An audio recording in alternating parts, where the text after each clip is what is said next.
Happy Monday, everyone. I hope you all are doing well. Today is going to be a kickoff of something very important, which is a conversation and moment with Miss Kelly, and that is me, of course. My name is Janet Kelly. I am the Executive Director and founder of Sanctuary of Hope. This new content that we're creating, we are hoping to highlight many of the things that are happening here at Sanctuary of Hope. That includes our activities as well as the various innovations here within Los Angeles County to bolster young people's resilience and the resilience of the communities that they call home. So you'll hear a whole lot about kind of what's happening and the activities that are part of the work that we do. And one of those activities is in recognition of National Foster Care Month, a walkthrough of a book by an author here in Los Angeles County who is leading on so many fronts.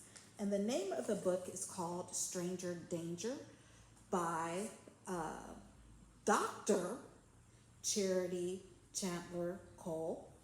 Our book reflection, as I may call it, that we are going to undergo as an organization really centers around helping us to be better responsive to the needs of young people, especially young people who've had histories of child welfare and juvenile justice involvement. So I'm going to take a brief moment to read the first paragraph right here of the book that details what this book is about, or Charity's book is about. And basically what it says is that Stranger Danger takes you on a riveting ride of the Los Angeles juvenile justice and foster care systems through the eyes and experience of 16-year-old Charity. Charity is a bright and studious girl who wants nothing more than to escape into the fantasy world of her favorite novels. However, she finds herself entangled in a reality that punishes poverty and exploits innocence. Now, we all know Charity now as the leader, as a powerhouse in social justice and racial equity. If you were to know Charity when she was a 16-year-old, you probably would have not seen the promise and potential that she has achieved or attained, or could see just the promising future that she's developed into. And I think this last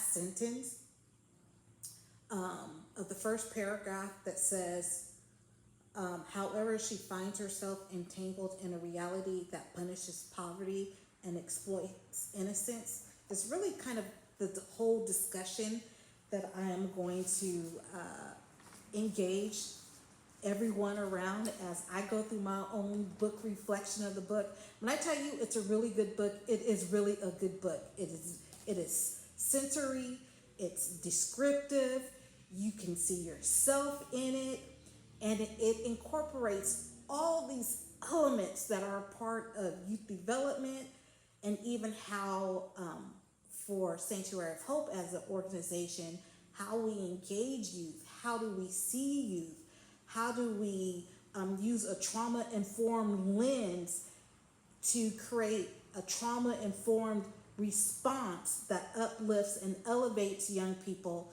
It's all really a part of and in this book. And I encourage you to purchase the book, whether you purchase it directly from the author, Dr. Charity Chandler Cole, Amazon, or purchase it audiobook. This is a book that if you are a youth development and human service professional, you want to make this a part of your staff development. What I really appreciate by just getting into the first couple of chapters of the book, and I'm not going to do a deep dive, I'm just doing just a general right now, because I'm going to be dropping some snippets as it relates to a deep dive in the various topics of the book that I think would be helpful to have discussions around youth development and human services as it relates to young people. But I really appreciate, and I'm going to use her first name, although she is a doctor, but I'm just going to use Charity because it kind of details what's happening with Charity and who Charity is and why we're at a real important point of inflection around our child welfare and our juvenile justice kind of talks and discussion now. But she, when I say it's very sensory, it's very descriptive. So there's all these elements that come out in the book, like colorism. And when she has discussion around colorism and how that can help her to connect with other friends, or how colorism impacted one of her friends who was in foster care. It kind of brought back my own memories, but also my own kind of self-reflections around color, the hue of our skin, and especially if you are identify as Black, the hues of your skin, how do you identify, how that not only shapes your identity, but also shapes your relationship. It's an important factor of kind of youth development, how you grow up, and especially, but helps you kind of build on self and other forms of impact. But she also touches on areas of poverty, family dynamics, peer relationships, built environment, other environments, social economic contexts, as well as kind of toxic stressors that young people that she, at the time that she was young, dealt with, but things that they deal with now, but maybe at a whole different kind of generational level, looks different, but the experiences are almost somewhat the same.